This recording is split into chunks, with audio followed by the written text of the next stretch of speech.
Hey guys, welcome back to Small Talk, small conversations with huge impact. My name is Alec Cuenca and I'm your host. And before anything else, gusto ko lang muna magpasalamat sa lahat ng taong nakikinig dito. If you are watching this on YouTube, then I hope that you're not weirded out by my face. For some people who they're just used to just listening to the voice, but for the people who are listening to this on the podcast, I actually uploaded a video format for YouTube on YouTube where para naman umandar yung YouTube channel ko, I'm gonna post this content dun din sa aking YouTube channel. And if you're listening on Apple Podcasts or on Spotify, then welcome. I hope that you enjoy this episode. If this is your first time listening to the other episodes and you enjoy this one, I hope you check out the other episodes as well, because they have a lot of tools and techniques that can help you make better decisions, because they have a lot of tools and techniques that can help you make better decisions for yourself and for the people around you. And if you're an avid listener of the podcast, then welcome back to the show. Kamusta? Namiss ko kayo. And I hope that you enjoyed the yesterday's episode. For some people who doesn't know what these 14 rules of success are, I'm actually quarantined right now. I'm isolated. I was exposed to someone who had COVID-19, so I had to isolate myself for 14 days. And I figured, why not create a daily podcast or a daily show where I talk about different aspects of success. For 14 days, I will upload a new podcast episode talking about the different rules or principles or values about success. And yesterday, we talked about mindset. And today, we are going to talk about habits. And I'm going to start off with a story. There was this one woman, her name was Lisa Allen, and she was in a vacation in Cairo. But months before that, her husband had come home to her, and he said that he had fallen in love with someone else, and he was filing a divorce. And so Lisa Allen was devastated, and it took some time for her to process what is actually happening. And she was miserable. There was a lot of crying, a lot of drunk texts and drunk calls and all of that stuff. But she thought that she should go on a vacation. And she always had that dream of seeing the pyramids in Egypt. So she went to Cairo, right? And on her first day in Cairo, she was awakened by the sound of the people's prayer, because she was surrounded by mosques, the people's chants, the people's prayers. And so she was still jet lagged, she was still disoriented, and she was trying to grab her purse because she wanted to smoke. So she reached for her purse, and half blind, half jet lagged, she tried to reach for her purse, and then she tried to light her cigarette.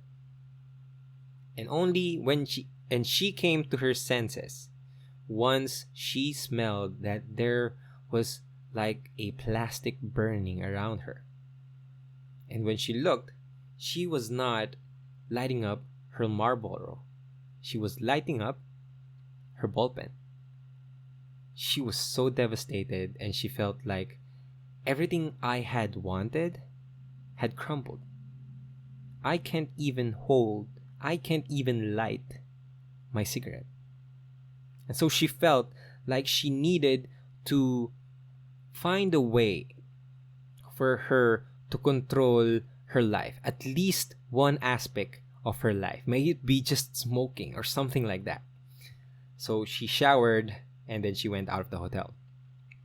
And as she was scrolling inside of her taxi along the streets of Cairo, she saw the beautiful pyramids, and she thought, I needed a goal.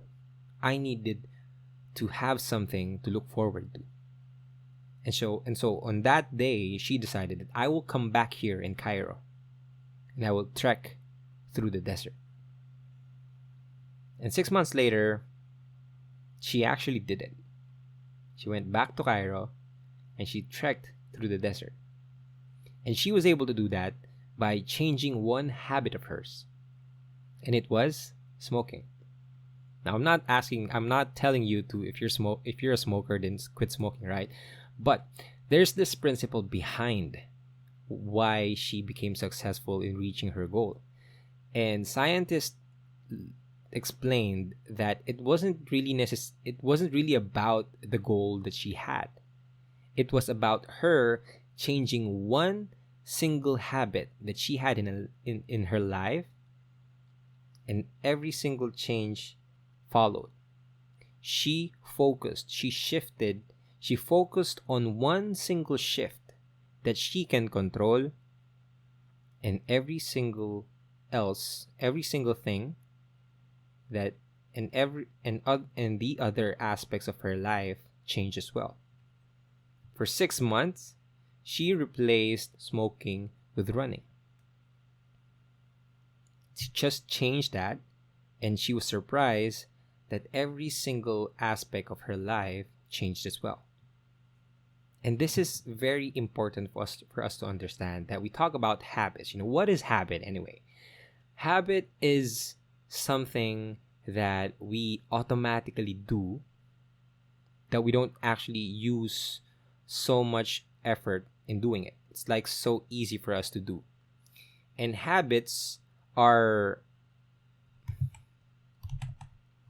Where's my wait lang ah. So what is a habit? Habits are what shapes our lives. Habits. So what are habits anyways? Habits shape our lives. Except for a few circumstances where we actually use our common sense and our willpower to execute on that common sense, our habits actually run our life. Think about this. When was the last time that you made a conscious effort to choose whether you are going to tie your left shoelace first or your right shoelace first? You don't probably see that you automatically choose which one you will tie first. Some of us tie the first shoe first. Some of us tie the right shoe first.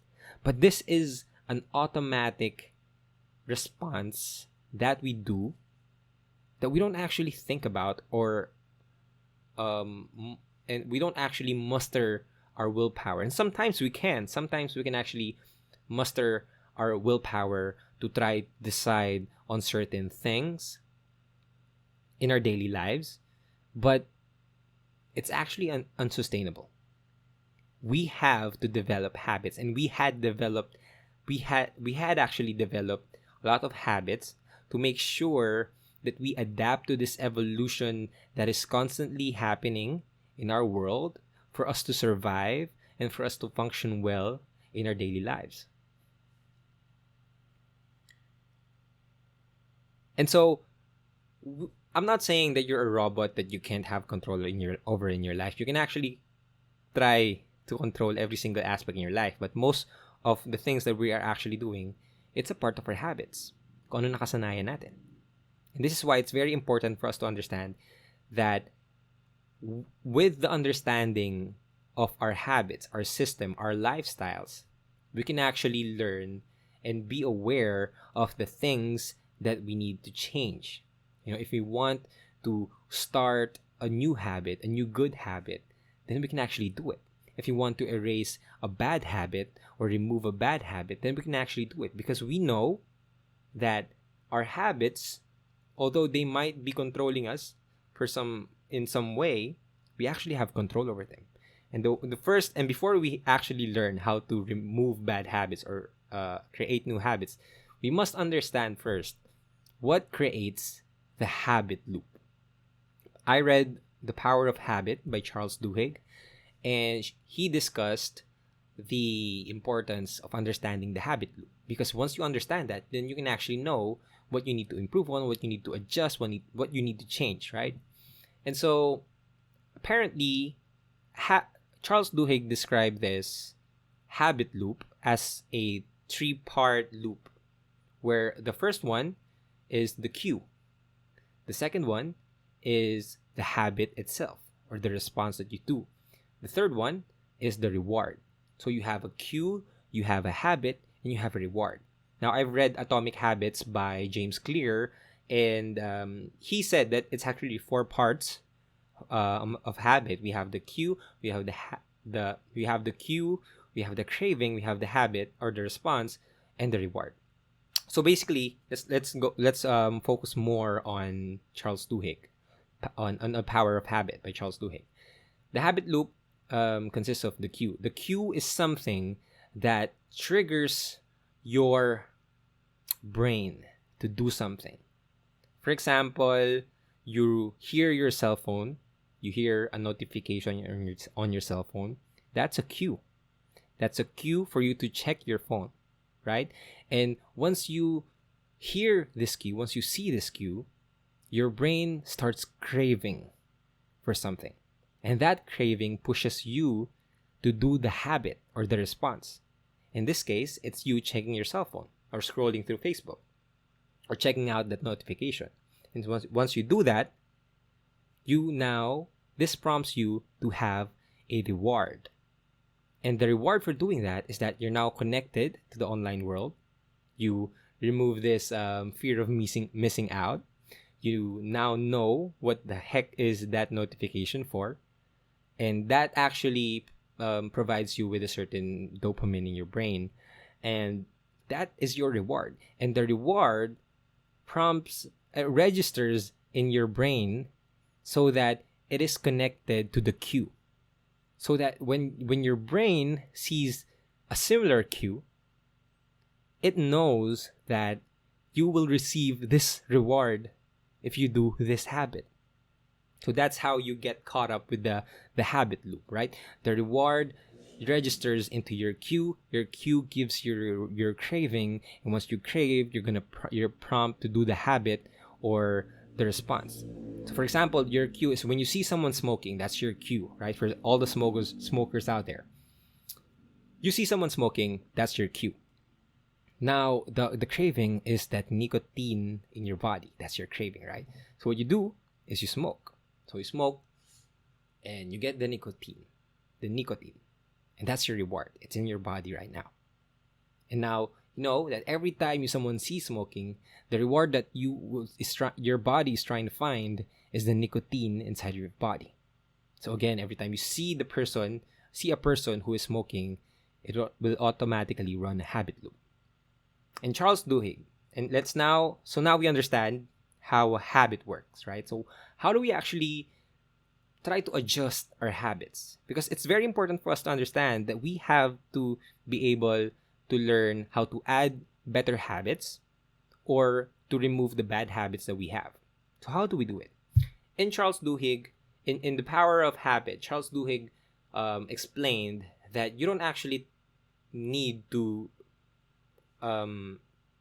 he talked about if you want basically Charles Duhigg said that you can't actually remove a habit because the cues are always everywhere.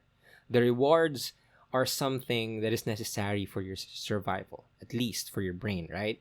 So it's really hard for you to just completely disregard all of the cues around you and just not give any attention to the rewards that you are craving for.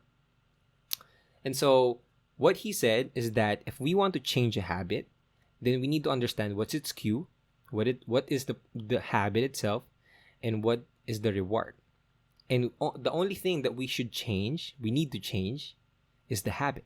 So for example, Lisa, every time she had a cue that she needs to smoke, she will run for 5 minutes, for 10 minutes. She will run. She will do an exercise. And then the nicotine, she might not have it, but the dopamine that your brain that your body releases when you actually get a reward, it spikes up in your brain and it will register as another habit loop. So every time you see the cue, you can now substitute a different habit, a better habit, but you can still get the same reward. But it's not actually the nicotine that our body is trying to find. It's the dopamine spike in our heads that we actually get rewarded for something. So the cues are always there.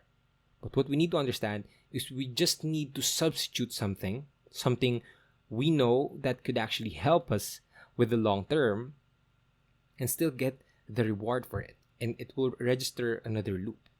So we don't actually need to just go, ibahin ko na lahat, hindi na ako sasama, hindi na ako ganyan. No, you only need to change the habit. And as we've seen from the story of Lisa, that you only need to shift one certain perspective on your habit and all the other stuff will change. That's the keystone habit. I really believe that the habits that we change have this domino effect. That if we change something, everything else follows. And that's from the book, The Power of Habit. Now, in the book of Atomic Habits, he actually explained that if you want to change your habits, if you want, for example, let's go to the how to create new good habits, right? Well, he said that there are 4 parts of the habit loop. First is the cue, second is the craving, third is the habit, fourth is the reward. Now, if we want to add a better habit in our lives, or a new good habit in our lives, we need to adjust all of these 4. We need to make the cue more obvious. We need to be able to make it more obvious, to be able to point it out, to say it out loud, to be able to recognize and acknowledge that that's the cue. That's the first thing that we need to make the cues more obvious. Second is the craving. How can we feel more attracted to our cravings? We need to make it more attractive. So if we understand what's our craving, that's something that we crave, then we can actually make it more attractive so that we can seduce ourselves more to crave more of it. And for it will help us prompt our habit. And our habits, we need to make it easier, right? So we make our cues more obvious, we make our cravings more attractive, and now we need to make our habits more easier. We need to make our habits easier. And how do we do that? We make sure that then there are different ways that we could do that actually, and I can't discuss all of them, but hopefully in the next episodes or in the next series that I'll be doing, I can explain more about habits, because this is probably one of the most interesting topics that I personally like, because I love psychology and the science behind motivation, right? Anyways, that's the third one. We make our habits easy. So for example, if you're working out, how can you make it easier? And you make sure that the shoes that you're gonna wear is already beside your bed. So when you wake up, it's right there beside you. It's easier for you to work out because you're just gonna wear your shoes. You don't need to go out and find the pair of socks, find the pair of shoes that you're going to wear. It's beside your bed, and once you wake up, you just pick it up and wear it and then work out. Now it's easier for you. And that's the third one. The fourth one is we need to make the reward more satisfying. We need to make the reward something that it makes us want it more. And that's why I really believe that we should celebrate small successes, because it provides us with a more fulfilling, more satisfying reward, right? So these are the 4 things that you need to do. You need to make your cue more obvious. You need to make your craving more attractive. You need to make your habit easy, and you need to make your reward more satisfying. And if you're going to remove a habit, it just goes in the opposite, right? If you want to remove a bad habit, you need to make your cues invisible. You need to make your cravings unattractive. You need to make your habit difficult. And you need to make your reward unsatisfying. That's how you remove a bad habit. And it goes from all these things that you need to understand, need to do to add a new habit. And it goes the same way with removing a bad habit. You need to understand what part you could actually adjust for you to get to achieve your goals. And so, those are the things that you need to understand when you're trying to, sorry, pinagpapawisan na ako, pero those are the things that you, kasi medyo inis ako eh. Hindi, medyo hayok ako magkwento, pero I love this episode so much. And those are the things that you need to understand when you're trying to understand your habits. And it's really important for us to understand our habits because these are the foundations of the lifestyle. And again, our actions is what separates from the people who get to where they want to be and who they want to become from the people who just settle for who they are. And I really believe that we should understand all of this habit science because our habits is coming from our actions, and our actions dictate our future. Every single micro actions, decisions that we do, micro habits that we have, it will all sum up in the end. And sa dulo natin makikita yon kung ano epekto talaga ng mga habits natin. So it's important for us to understand, we have all these bad habits, we have all these good habits that we want to add, and now we know the science behind habits. Now we can try to adjust them according to our values, our principles, and our goals. Right? So, yeah. Habit is important. Sana nag-take notes kayo. I hope you enjoyed this episode. This is the second day of the Rules of Success. This is a second rule of the 14 Rules of Success, habits. And again, I'm giving away 2 t-shirts, 2 grateful t-shirts for the people who shares their best insights on social media. If you want to join us, if you want to join that, then go share this and share your insights and tag me at Small Talk Podcast on Instagram. And as soon as I repost it, it will be considered as a submission. So I hope that you learned something from today, and I'll talk to you guys tomorrow. Again, my name is Alec Cuenca, and this is Small Talk, small conversations with huge impact. Talk to you guys tomorrow. Peace.